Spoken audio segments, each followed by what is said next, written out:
As I turned my car onto the winding Blue Ridge Parkway, I couldn't help but feel a shiver crawl down my spine. The moon hung low in the night sky, casting an eerie, silvery light over the mountains. Mist swirled around the trees, creating an otherworldly atmosphere.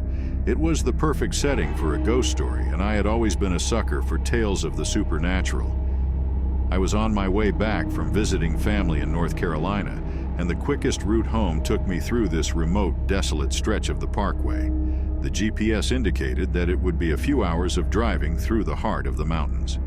It was late, and the moonlight was my only source of illumination as I navigated the winding road. The solitude was oppressive, and the only sounds were the faint hum of my engine and the rustling of leaves in the breeze.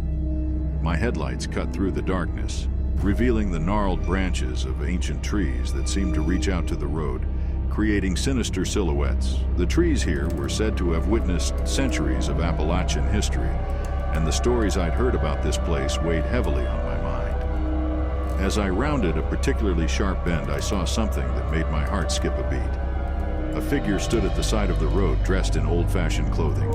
I slammed on my brakes, causing the tires to screech in protest, and the car skidded to a stop. I could feel my pulse racing as I stared at the figure. The ghostly figure turned to face me, and I could see the sadness in its eyes. It was a young woman, her clothes tattered and covered in dirt.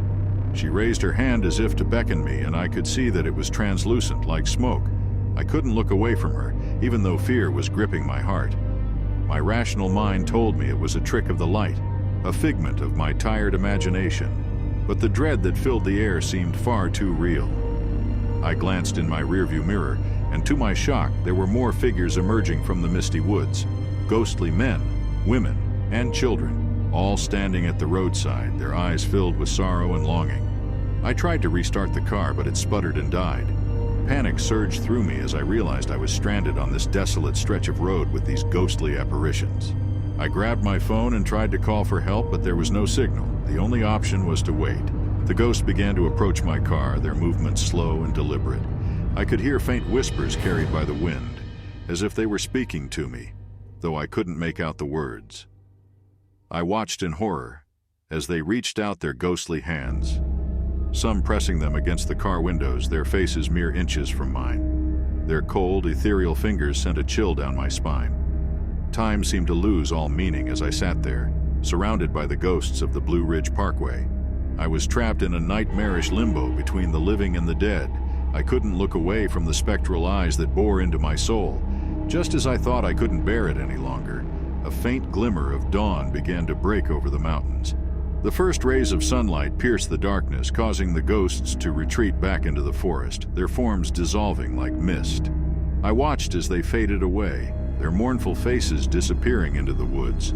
With the morning light, my car's engine miraculously roared to life. I wasted no time in hitting the gas, leaving the haunting stretch of the Blue Ridge Parkway behind.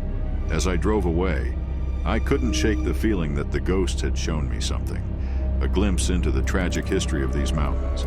I never did find out who they were or what had brought them to haunt that desolate road. But one thing was certain.